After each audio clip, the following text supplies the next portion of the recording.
ಪ್ರಯಾಣ ಶಕ್ತಿ ಕಳೆದುಕೊಂಡ ಸಾರಿಗೆ ನಿಗಮಗಳು ಲಕ್ಷಾಂತರ ಸಾರಿಗೆ ಸಿಬ್ಬಂದಿ ಭವಿಷ್ಯ ನಿಧಿಗೆ ಸಂಕಷ್ಟ ಎದುರಾಗಿದೆ.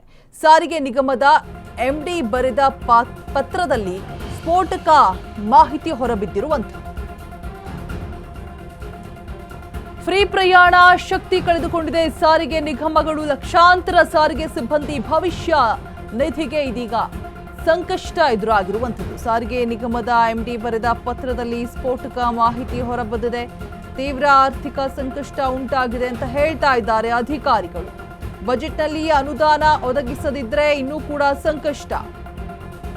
ಬಜೆಟ್ನಲ್ಲಿ ಶಕ್ತಿ ಯೋಜನೆಗೆ 10,613 ಕೋಟಿ ರೂಪಾಯಿ ನೀಡಿ ಹಣ ನೀಡುವಂತೆ ಸರ್ಕಾರಕ್ಕೆ ಪತ್ರ ಬರೆದಿರುವಂತಹ ನಿಗಮಗಳು, ಸಾರಿಗೆ ಇಲಾಖೆಗಳು ಕ್ಲೈಮ್ ಮಾಡಿರುವಂತಹ ಹಣಕ್ಕಿಂತಲೂ ಕೂಡ ಕಡಿಮೆ ಸಹಾಯಧನ ಬಿಡುಗಡೆ ಮಾಡ್ತಾ ಇರುವಂತಹ ಸರ್ಕಾರ. ಇದರಿಂದ ಸಾರಿಗೆ ನಿಗಮಗಳಿಗೆ ತೀವ್ರವಾದ ಆರ್ಥಿಕ ಸಂಕಷ್ಟ ಎದುರಾಗುತ್ತೆ. ಸಿಬ್ಬಂದಿ ಭವಿಷ್ಯ ನಿಧಿ ಕಾರ್ಯಾಚರಣೆ ವೆಚ್ಚ ಭರಿಸುವುದು ಕಷ್ಟ. ಸಾರಿಗೆ ಇಲಾಖೆ ಕಾರ್ಯದರ್ಶಿಗೆ ಕೆಎಸ್ಆರ್ಟಿಸಿ ಎಂಡಿ ಅಕ್ರಮ್ ಪಾಷಾ ಪತ್ರವನ್ನು ಬರೆದಿದ್ದಾರೆ. ಶಕ್ತಿ ಯೋಜನೆಗೆ 10,613 ಕೋಟಿ ಅಂತ ಹೇಳ್ಬಿಟ್ಟು ಫ್ರೀ ಪ್ರಯಾಣ ಲಕ್ಷಾಂತರ ಸಾರಿಗೆ ಸಿಬ್ಬಂದಿ ಭವಿಷ್ಯ ನಿಧಿಗೆ ಸಂಕಷ್ಟವನ್ನು ತಂದುಂಟು ಮಾಡಿದೆ.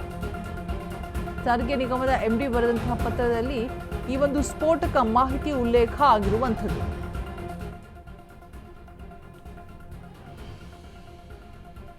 ಶಕ್ತಿ ಕಳೆದುಕೊಂಡಂತಹ ಸಾರಿಗೆ ಏನೆಲ್ಲ ಫೇಸ್ ಮಾಡ್ತಾ ಇದ್ದಾರೆ.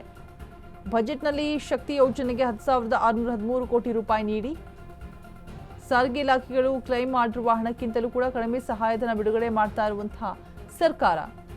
ಇದರಿಂದ ಸಾರಿಗೆ ನಿಗಮಗಳಿಗೆ ತೀವ್ರವಾದ ಆರ್ಥಿಕ ಸಂಕಷ್ಟ ಅನುಭವಿಸಬೇಕಾದಂತಹ ಪರಿಸ್ಥಿತಿ ನಿರ್ಮಾಣ ಆಗಿದೆ.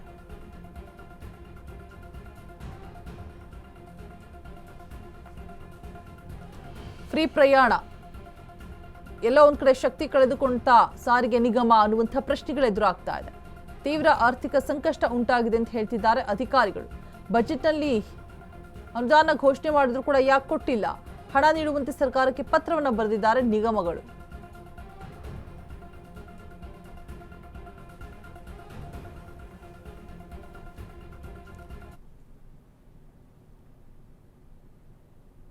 ಇವಾಗ ಹೆಚ್ಚಿನ ಡೀಟೇಲ್ಸ್ ಅನ್ನು ಕೊಡೋದಕ್ಕೆ ನಮ್ಮ ಪ್ರತಿನಿಧಿ ಲಕ್ಷ್ಮಿ ದೂರವಾಣಿ ಸಂಪರ್ಕದಲ್ಲಿ ಜಾಯಿನ್ ಆಗ್ತಾ ಇದ್ದಾರೆ. ಲಕ್ಷ್ಮಿ, ಇವಾಗ ಏನೋ ಒಂದು ಭರವಸೆ ಕೊಟ್ಟರು, ಮಾತನ್ನ ಕೊಟ್ಟರು ಅಂತ ಹೇಳಿದ್ರೆ ಅದನ್ನ ನಡ್ಸ್ಕೊಂಡು ಹೋಗ್ಬೇಕು. ಈಗ ಫ್ರೀ ಪ್ರಯಾಣ ಅಂತ ಹೇಳ್ಬಿಟ್ಟು ಆ ನಿಗಮಗಳಿಗೆ ಏನು ಹಣವನ್ನ ವರ್ಗಾವಣೆ ಮಾಡಿಲ್ಲ, ಅನುದಾನವನ್ನ ಕೊಟ್ಟಿಲ್ಲ ಅಂತ ಹೇಳಿದ್ರೆ ಅಲ್ಲಿ ಸಂಕಷ್ಟ ಎದುರಾಗತ್ತೆ. ಫೈನಲಿ ಗ್ರಾಹಕರು ಏನು ಫೇಸ್ ಮಾಡಬೇಕಾದಂತಹ ಸಮಸ್ಯೆಗಳು ಯಾದ್ರಿಂದ ಕೊನೆಗೆ ಸರ್ಕಾರನೇ ಹೊಣೆ ಅನ್ನುವಂತಹ ವಿಚಾರ ಒಂದು ಬರುತ್ತೆ. ಸೊ ಇದಕ್ಕೇನಾದ್ರೂ ರಿಯಾಕ್ಟ್ ಮಾಡಿದ್ದಾರಾ, ಏನ್ ಹೇಳ್ತಿದ್ದಾರೆ, ಅನುದಾನ ಬಿಡುಗಡೆ ಮಾಡ್ತಾರಂತ, ಏನ್ ಕತೆ ಅಂತ ಲಕ್ಷ್ಮಿ? ಎಸ್ ರೋಜಾ, ಈಗ ಏನು ನಾಳೆ ರಾಜ್ಯ ಬಜೆಟ್ ಮಂಡನೆ ಇದೆ. ಇಂತಹ ಸಂದರ್ಭದಲ್ಲಿ ಸಾಕಷ್ಟು ಜನರು ಸರ್ಕಾರದ ಮುಂದೆ ಒಂದಷ್ಟು ಬೇಡಿಕೆಗಳನ್ನ, ಜೊತೆಗೆ ತಮ್ಗೆ ಸಿಗ್ಬೇಕಾಗಿರುವಂತಹದನ್ನೆಲ್ಲವನ್ನ ಸರ್ಕಾರದ ಮುಂದೆ ಸುಮಾರು ತಿಂಗಳುಗಳಿಂದ ಇಡ್ತಾ ಬಂದಿದೆ. ಆದ್ರೆ ಇದು ಯಾವುದಕ್ಕೂ ಸರ್ಕಾರ ಇಲ್ಲಿವರೆಗೂ ಸ್ಪಂದಿಸಿಲ್ಲ. ಒಂದ್ ರೀತಿಯಲ್ಲಿ ಆಶ್ವಾಸನೆಯನ್ನ ಕೊಟ್ಟಿದೆ, ಆದೇಶವನ್ನು ಯಾವುದಕ್ಕೂ ಹೊರಡಿಸಿಲ್ಲ. ಸೊ ಇದ್ರ ಬೆನ್ನಲ್ಲಿ ಈಗ ನಾವು ಮೊನ್ನೆ ಅಷ್ಟೇ ಕೆಎಸ್ಆರ್ಟಿಸಿ 4 ನಿಗಮದ ಏನು ಸಾರಿಗೆ ನೌಕರರು ಸಹ ಪ್ರೊಟೆಸ್ಟ್ ಅನ್ನ ಮಾಡೋದಕ್ಕೆ ಮುಂದಾಗ್ತಾರೆ. ಒಂದಷ್ಟು 32 ತಿಂಗಳ ವೇತನದ ಹಿಂಬಾಕಿಯನ್ನ ನೀಡಬೇಕು ಅಂತ ಹೇಳಿ ಅವತ್ತು ಆ ಸಂದರ್ಭದಲ್ಲಿ ಏನು ಕೆಎಸ್ಆರ್ಟಿಸಿ ಎಂಡಿ ಆಗಿರುವಂತಹ ಏನು ಅಕ್ರಮ್ ಪಾಷಾ ಅವರು ಸಹ ಬಂದು ಅಲ್ಲಿ ಮಾತನಾಡ್ತಾರೆ. ಸರ್ಕಾರ ಈ ರೀತಿಯಾಗಿ ಇಂತಿಷ್ಟು ತಿಂಗಳದ ಏನು ಹಿಂಬಾಕಿಯನ್ನ ವೇತನವನ್ನ ಕೊಡುವುದಕ್ಕೆ ನಿರ್ಧಾರ ಮಾಡಿದೆ ಅಂತ ಹೇಳಿ ಅವರಿಗೆ ಮನವೊಲಿಸುತ್ತೆ. ಅದಾದ ನಂತರ ಈಗ ಸರ್ಕಾರಕ್ಕೆ ಒಂದ್ ರೀತಿಯಲ್ಲಿ ಎದುರಾಗಿರುವಂತದ್ದು. ಯಾಕಂತಂದ್ರೆ ಸರ್ಕಾರಕ್ಕೆ ಒಂದು ಪತ್ರವನ್ನ ಬರೆದಿದ್ದಾರೆ. ಶಕ್ತಿ ಯೋಜನೆಯಿಂದ ನಮಗೆ ಸಾಕಷ್ಟು ಸಮಸ್ಯೆಗಳಾಗುತ್ತೆ ಅನ್ನುವಂತಹ ನಿಟ್ಟಿನಲ್ಲೇ ಇದು ಸಂಪೂರ್ಣವಾಗಿ ಕಂಡು ಬರ್ತಾ ಇರುವಂತದ್ದು.